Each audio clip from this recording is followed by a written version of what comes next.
ទីមិនក្រឡេកទៅមើលទីទេគឺមើលតែបាល់ហើយក៏ក្រឡេកទៅមើលទីបន្តិចការទាត់គ្រាប់ទី5របស់ព្រះខ័នរាជស្វាយរៀងចូលឬមិនចូល Faris Hamuti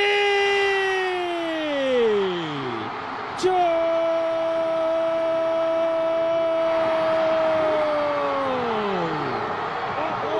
សាទរព្រះខ័នរាជស្វាយរៀងខ្លាចជាម្ចាស់ជើងឯកនៃការប្រកួតពានរង្វាន់សម្ដេចអគ្គមហាសេនាបតីតេជោហ៊ុនសែន